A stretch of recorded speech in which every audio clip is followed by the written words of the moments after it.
دلوں سے خوف اور غم کو دور کر دے گا۔ اس کا خوف اور غم کے دور ہونے کا تعلق حالات سے اور واقعات سے نہیں ہوگا، یہ کیفیت ہوگی۔ شاید دھوپ میں بھی آپ کو گرمی نہ لگے اور شاید -10 میں بھی آپ کو سردی نہ لگے، اس کا تعلق ایکسٹرنل سے نہیں ہوگا، اس کا تعلق آپ کے دل کی کیفیت سے ہوگا، جب خدا آپ کو یاد کر رہا ہوگا۔ اگر یہ کیفیت ایکسپیرینس کریں تو پھر اس وقت صرف اللہ سے دعا کریں، کیونکہ آپ اس وقت خدا کے خیال میں موجود ہیں۔ السلام علیکم۔ میں یہ پوچھنا تھا کہ جو قرآن شریف کے نسخے جو مطلب کہ بالکل پڑھ نہیں سکتے ہم، ان کو یا تو پانی میں بہا دیں یا کچھ کر دیں، تو جہاں پانی نہیں ہے یا ایسی جگہ ہے جہاں بہا نہیں سکتے، تو ایسے اس موقع پہ کیا کرنا چاہیے؟ اچھا، یہ سوال جو ہے نا بنیادی طور پہ یہ ہے مفتی کے جواب دینے کا۔ میں اس پہ رائے اپنی دے سکتا ہوں، میں مفتی نہیں ہوں اور میرا اس پہ یہ جواب فتویٰ بھی نہیں ہو سکتا۔ یہ اس لیے کہہ رہا ہوں کہ دوست بھائی جو ہیں وہ ناراض ہو جاتے ہیں کہ ہماری ڈومین میں نہیں آنا، اس لیے عرض کر رہا ہوں۔ میرے خیال میں سب سے بڑی لعنت اور فتنہ تو اس معاشرے کا یہ ہے کہ وہ کاغذ جس پہ اللہ کے لفظ لکھے ہوں وہ ضعیف ہو کیسے گئے۔ پہلے تو یہ سوچنے کی بات ہے۔ آپ اپنے پیارے بیٹے کو ضعیف کریں گے، اس کی جلد کو ضعیف کریں گے، اس کو پھر پھینکیں گے کسی کوڑے کے ڈرم میں؟ نہیں کریں گے، کہ وہ آپ کا بیٹا ہے اور بیٹی ہے، آپ اس کا کتنا خیال رکھیں گے۔ لیکن اللہ کے لکھے ہوئے کلام کے لفظوں کو ہم اس زمانے میں ضعیف کرتے ہیں، یہ ہماری اپنی شناخت اور یہ آئینہ ہے۔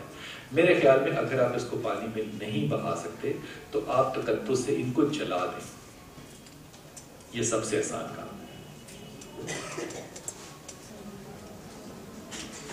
پھر ایک بات چھوٹی سی ضمنی طور پہ کرتا چلا جاؤں آپ سے، یہ جو قرآن ہے نا جس کو ہم قرآن کہتے ہیں کتاب کی صورت میں، یہ کتاب کی صورت میں کسی وقت نہیں آیا۔ قرآن کتاب نہیں ہے، قرآن اورٹل ہے، زبان ہے، یہ حفظ میں آیا ہے۔ آپ حافظ کی تو عزت نہیں کرتے، اس کو تو کبھی نہیں پکڑ کے چومتے، کتاب کو پکڑ کے آپ چومتے ہیں۔ قرآن تو وہ ہے جو حافظ ہے۔ یہ تو ہم نے اس دنیا میں محفوظ کرنے کے لیے اپنی یادداشت کو اس کو یہ حیت اور شکل دی۔ تو میرا آپ سے التجا پتہ ہے کیا ہوگی، ان صفوں کو تو جو بھی کیجئے خدا کے واسطے اس ملک اور اس نسل میں جو حافظ ہیں ان لوگوں کو بنائیے جن لوگوں کو آپ چاہتے ہیں کہ وہ بھی CSS کریں اور ڈاکٹر اور انجینئر بنیں، ان کی بھی تقدس کریں، ان صفوں کو بھی ضائع نہ کریں جن کے سینوں میں قرآن ہے۔ ایک منٹ ان کے پاس مائک آ جائے نا، میں کہا رہا ہوں وہ ان کو وہاں سے ماشاء اللہ آپ کا لیکچر بہت ہی زبردست، بہت ہی عمدہ۔ میرا نام ڈاکٹر عبد الدین شمع نوالی۔ آپ نے فرمایا کہ اللہ تعالیٰ اس دل میں ہوتا ہے جس میں خوف ہو۔ کے بعد ایسے تو صحیح ہے، معلوم ہوتی ہے، لیکن اللہ تعالیٰ نے یہ بھی کہا ہے اتقوا اللہ۔ اتقوا اللہ کے مختلف تراجم ہیں، یہ دونوں باتیں ذرا بتائیے۔ ایک طرف اللہ کہتا ہے کہ اللہ سے ڈرو، اور خاص طور پر فرماتے ہیں کہ اللہ تعالیٰ اس دل میں ہوتا ہے جو خوف سے ڈرو۔ اچھا میں یہ بات جی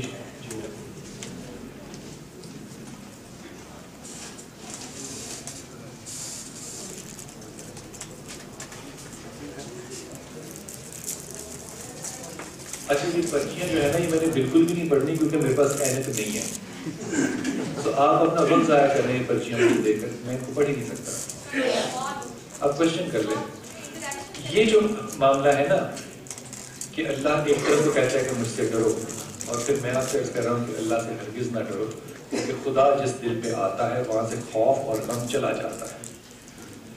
ہمارا جو سوچنے کا یہ انتہائی ادب اور انتہائی ادب سے بات آپ سے عرض کر رہا ہوں، ہمارا جو عقل اور سوچنے کا انداز ہے نا یہ ہے بنیادی طور پہ لینئر سمجھتے ہیں، ناک کی سیدھ میں سوچتے ہیں۔ ناک کی سیدھ میں تو بھائی آپ الجبرا بھی نہیں سوچ سکتے، اس کو بھی آپ کو لیئرز میں سوچنا پڑے گا، ایک لیئر پہ دوسرا لیئر دیکھنا پڑے گا۔